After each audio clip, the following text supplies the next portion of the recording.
YouTube channel let's crack teaching. अब हम CDP का एनालिसिस करते हैं 7 जुलाई। So watch carefully and watch this video till the end. If you like my video you can share and subscribe also. So let's get start. महारत हासिल करने के लक्ष्य निर्धारित करने से छात्र की अभिप्रेरणा और योग्यता के बारे में विचार कैसे प्रभावित होते हैं। तो यहाँ पर हम करेंगे, इसका ऑप्शन हो जाएगा, हम पेपर को ज़्यादा लेंथी ना बनाते हुए हम कोशिश करेंगे और सिर्फ आंसर चेक करें और फिर उसकी एक्सप्लेनेशन भी दें।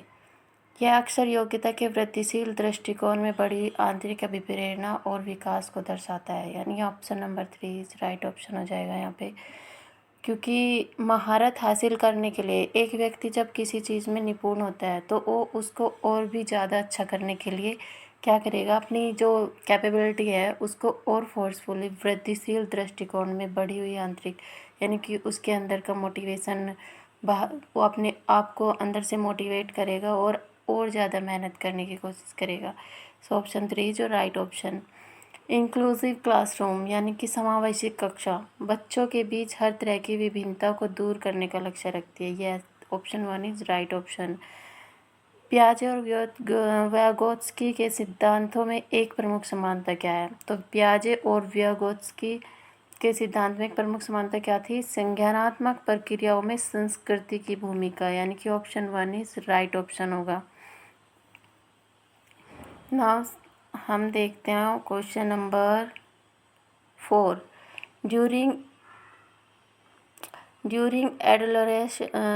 adolescence the pressures to conform to gender acceptations and follow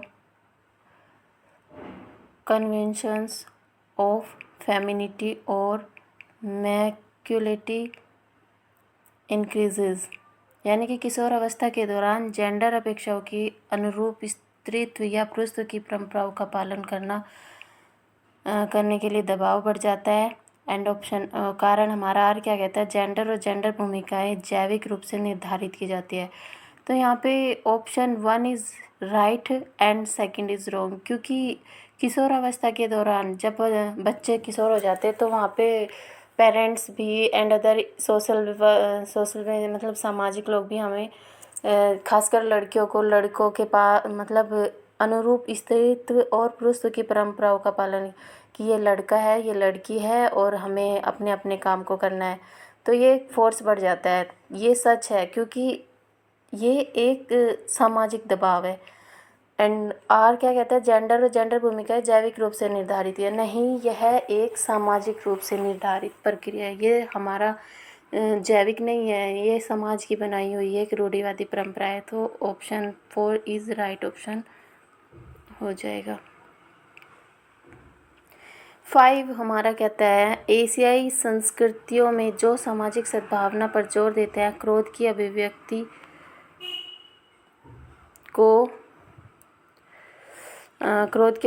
को किया जाता है और श्रम को क्रोध की अभिव्यक्ति को हतोत्साहित किया जाता है और श्रम को प्रोत्साहित किया जाता है। तो यहाँ पे आर क्या कहता है? भावनाएं व्यक्तिपरक है और सीखने में कोई भूमिका नहीं निभाती है। तो हमारा यहाँ पे ए और आर दोनों गलत होगा, क्योंकि क्रोध हो या श्रम हो दोनों को ही हतोत्साहित किया जाता है। एंड भावनाएं जो होती है वो हमारी सीखने में भूमिका बहुत ज़्यादा निभाती है। यहाँ पे क्या आ गया है कि कोई भूमिका नहीं निभाती है। तो option first is right option. Now next चलते हैं हम क्वेश्चन नंबर 6। लॉरेंस कोलबर्ग ने बच्चों के नैतिक विकास का अध्ययन करने के लिए किस विधि का प्रयोग किया? तो लॉरेंस कोलबर्ग ने बच्चों के सामने एक नैतिक दुविधा प्रेजेंट की और उसकी अनुक्रियाओं का समूलोचन किया, यानी कि ये हमारा ऑप्शन 3 हो जाएगा। आपने पढ़ा होगा हेन्स दुविधा जो थी वो लॉरेंस कोलबर्ग ने बच्चों के नैतिक विकास के लिए की थी। एंड क्वेश्चन नंबर 7 लेव वाइगोत्स्की के अनुसार भाषा और विचार के बीच क्या संबंध है? भाषा और विचार विकास की जटिल विनिमय प्रक्रिया है, यानी कि भाषा और विकार। Option first is right option हो जाएगा। यह बहुत ही जटिल और विनिमय प्रक्रियाएं होती हैं। क्वेश्चन नंबर 8, भावनाओं, व्यक्तित्व और सामाजिक संबंधों में परिवर्तन और स्थिरता किस विकास में शामिल है? तो यहाँ पे भावनाएं हैं। अगर होता खाली भावनाएं तो हम भावनात्मक लगाते, बट यहाँ पे व्यक्तित्व और सामाजिक संबंध भी आ गए हैं, तो इसलिए हमारा क्वेश्चन नंबर 8 का ऑप्शन 4 होगा राइट, मनोसामाजिक विकास। सो नेक्स्ट हम चलते हैं क्वेश्चन नंबर 9। हमारा क्या कहता है, शिक्षकों को बच्चों को प्रयोग के लिए बहुत सारे अवसर देने चाहिए और उदाहरण और गैर उदाहरण पर चर्चा करनी चाहिए। बच्चों में गलत धारणाओं से निपटने का एक रचनात्मक तरीका विपरीत उदाहरण प्रदान करना है। तो यहाँ पे बच्चों को प्रयोग के लिए बहुत सारे अवसर देने चाहिए, सही बात है। उदाहरण भी देने चाहिए सभी तरह के, ये भी सही बात है। और बच्चों में गलत धारणाओं से निपटने के लिए रचनात्मक तरीका, ये भी सही है। इसके विपरीत उदाहरण भी हम दे सकते हैं, ये भी सही है। तो हमारा ऑप्शन 2 हो जाएगा। ए और आर दोनों सही है, तो option second is right option. Now 10 कहता है, पठन वैकल्य से जूझ रहे छात्रों को पढ़ना सिखाया जा रहा है। अनुकूलन की अनुबंधन विधि के माध्यम से, व्यवस्थित ध्वन्यात्मक प्रशिक्षण के माध्यम से, उच्च ग्रेड स्तर के पठन ग्रंथ प्रदान करके, या लंबे और जटिल गद्यांश से। तो स्टूडेंट्स जो है हमारा वो अनुकूलन के अनुबंधन विधि के माध्यम से क्या कर रहे हैं, शिक्षा ग्रहण करें। तो option first is right option. Now 11, एक शिक्षिका खुद से पूछती है, मैं ऐसे अनुभव कैसे प्रदान कर सकती हूँ जिसमें छात्रों को पर्यावरण के विभिन्न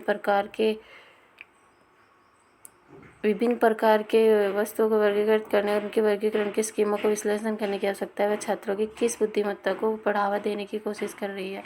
तो यहाँ पे पर्यावरण से रिलेटेड है, तो हमारा हो जाएगा ऑप्शन 4, प्राकृतिक बुद्धिमत्ता।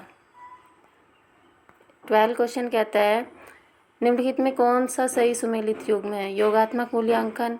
हम सीधा ऑप्शन राइट पे चलते हैं। तो रचनात्मक मूल्यांकन is the better than other.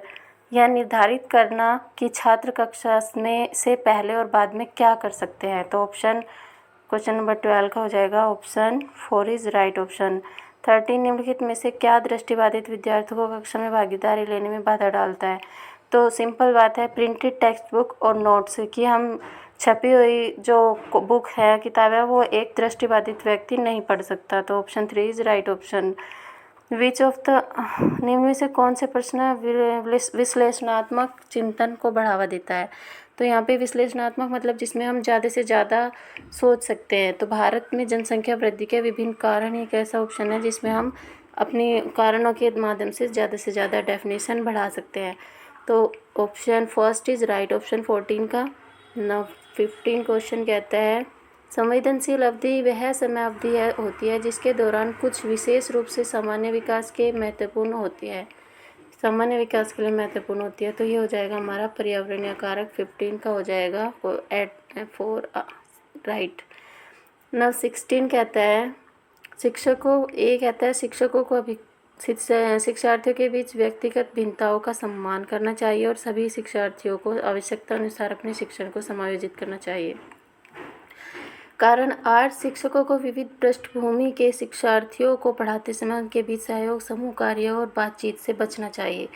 तो फर्स्ट ऑप्शन तो हमारा सही है, क्योंकि व्यक्तिगत भिन्नताओं का सम्मान करना चाहिए। बट यहाँ पे कोई भी टीचर अपने स्टूडेंट्स से बातचीत करने से नहीं बच सकता। तो ऑप्शन कारण आर हमारा गलत हो जाएगा और ए हमारा सही हो जाएगा। तो ऑप्शन 4 इज राइट ऑप्शन हो जाएगा हमारा। नाउ हम चलते 17, जीन पियाजे के अनुसार बच्चे वयस्कों से किस प्रकार भिन्न है? जीन पियाजे के अनुसार बच्चे क्या होता है कि बच्चे सोचते तो बहुत कुछ है, अकॉर्डिंग बड़ों की तरह ही सोचते हैं, कि बहुत ज़्यादा सोचते हैं। क्वांटिटी उनकी सोचने की बहुत ज़्यादा होती है, बट उनकी जो क्वालिटी होती है, यानी कि जो उनके गुणात्मक रूप होते हैं, वो हमेशा बड़ों से भिन्न होते हैं। तो ऑप्शन 17 का हमारा हो जाएगा 4 इज राइट ऑप्शन। नाउ हमारा 18 कहता है, स्कूलों को उस ढांचे के भीतर कार्य करना चाहिए जो तैयार उत्पाद और सीखने के परिणामों का आकलन करते हैं। सीखना, आर कहता है सीखना पक्के तौर पर अनुक्रमिक और पदानुक्रमित है। तो यहाँ पे हमारा ऑप्शन ए इज़ सही है, लेकिन आर गलत है, क्योंकि यहाँ पे उसने हाईली बोल दिया, यानी कि कोई भी चीज़ हद से ज़्यादा नहीं होती है, तो ये हमारा आर गलत हो जाएगा। तो ऑप्शन 4 इज़ राइट ऑप्शन हो जाएगा। 19 कहता है निम्नलिखित में से कौन सा कथन स्वलीनता के संदर्भ में सही है। स्वलीनता मतलब ऑटिज्म, यानी कि ऑटिज्म क्या है, एक तंत्रिकीय विकासात्मक विकार है। तो ऑप्शन 3 इज़ राइट ऑप्शन हो जाएगा। 20 कहता है रचनावादी शिक्षण विद्यार्थियों को खोज आधारित अधिगम की ओर ले जाता है। 21 कहता है जीन पियाजे के संज्ञानात्मक विकास का सिद्धांत यह बताता है कि पाठ्यक्रम को बच्चों के आयु समूह व चरण को ध्यान में रखकर तैयार किया जाना चाहिए, यानी कि ऑप्शन 4 इज़ राइट ऑप्शन हो जाएगा। नाउ 22 प्रगतिशील शिक्षा में बच्चों को किस तरह देखा जाता है। प्रगतिशील शिक्षा में बच्चों को ज्ञानवर्धक और अर्थ की रचना करने वाले, यानी कि 22 का हो जाएगा 4 इज़ राइट ऑप्शन।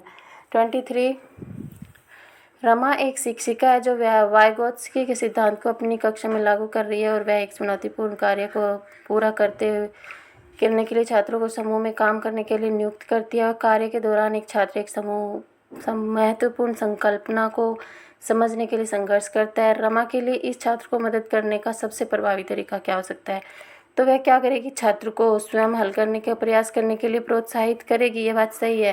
बट अगर तब भी वो नहीं कर पाएगा तो सबसे बेटर होगा कि ऑप्शन नंबर 1 छात्र के साथ समस्या पर काम करे और समूह के अन्य सदस्यों को शामिल करते हुए आवश्यकता अनुसार मार्गदर्शन और प्रतिपुष्टि प्रदान करे, यानी ऑप्शन 1 इज़ राइट ऑप्शन। 24 किस अधिगम की रणनीति में बच्चों द्वारा दूसरों को सिखाना शामिल है जो उन्होंने सीखा है। तो वो क्या है, पारस्परिक यानी reciprocal teaching. First option is right option. Now 25 छात्रों के विविध समूहों को पूरा करने के लिए निम्नलिखित में से कौन सांस्कृतिक रूप से उत्तरदायी शिक्षण का सही वर्णन है। सुविचारित सही है, अनुकूलित हो सकता है बट चेक करना पड़ेगा। विभेदित एंड मानकीकृत तो बिल्कुल भी नहीं है। तो हमारा ऑप्शन 3 या फिर ऑप्शन 4, इन दोनों में से भी कोई एक हो सकता है। तो हम ऑप्शन 4 की ओर जाएंगे, ऑप्शन 4। और बाकी तो ऑफिशियल आंसर सीट ही बताएगी हमें कि ऑप्शन क्या होगा सही। 26 विद्यार्थियों में समालोचनात्मक चिंतन को विकसित करने के लिए एक शिक्षक को ऐसे सवाल देने चाहिए जिनमें निष्कर्ष और व्याख्याएं शामिल हो, यानी ऑप्शन 4 इज़ राइट ऑप्शन हो जाएगा हमारा। 27 आप एक शिक्षक है जो आप अपने छात्रों को प्रसंज्ञानात्मक कौशल विकसित करने में मदद करना चाहते हैं। तो निम्नलिखित में से कौन सी रणनीति इस प्रकार के चिंतन को बढ़ावा देने का सबसे अधिक संभावना है। तो छात्रों को स्वयं के सीखने और सोचने की प्रक्रिया पर विचार करने के लिए प्रोत्साहित करेंगे। Option 3 is right option. 28 छात्रों के लिए कक्षा में प्रतिक्रिया सबसे अधिक प्रभावी होती है, कब।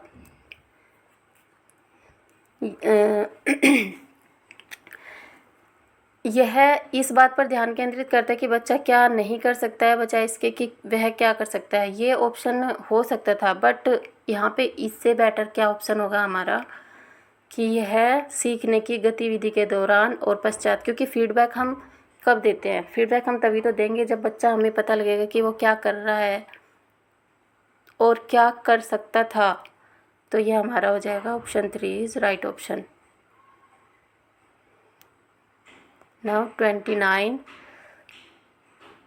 शिक्षकों को विद्यार्थियों के बीच बहस, चर्चा और सहयोग को प्रोत्साहित करना चाहिए। सही बात है, क्योंकि जब तक वे एक दूसरे से चर्चा नहीं करेंगे, एक दूसरे आर्ग्यूमेंट्स नहीं करेंगे किसी भी टॉपिक को लेकर, तो कैसे पता चलेगा कि वो क्या कर रहे हैं। ज्ञान उत्पादन के एक निष्क्रिय प्रक्रिया है। निष्क्रिय मतलब यहाँ पे ये नेगेटिव में चला जाता है। सो इसलिए ऑप्शन ए इज़ सही एंड आर गलत है। तो ऑप्शन 4 इज़ राइट ऑप्शन हो जाएगा हमारा 29 का। 30 कहता है सुनीता एक 12 वर्षीय लड़की विशेष संगीतज्ञ क्षमता रखती है। उसके माता पिता दोनों ही निपुण गायक हैं और वे सुनीता की आवाज़ सुनीता को अपनी आवाज़ और बेहतर करने के लिए प्रशिक्षण कक्षा में भेज रहे हैं। सुनीता को यह क्षमता संभावित रूप से किन कारकों के अंतःक्रिया का परिणाम है। तो यहाँ पे वो जो लड़की है 12 वर्षीय, संगीत की क्षमता रखती है क्योंकि उसके माता पिता खुद संगीतज्ञ यानी गायक है, तो ये तो उसे अनुवांशिकता से मिल ही गया। और दूसरा, उसके माता पिता भी मतलब गायक है, तो वो उसका एनवायरनमेंट भी हो गया। तो हमारा 4 ऑप्शन इज राइट ऑप्शन हो जाएगा।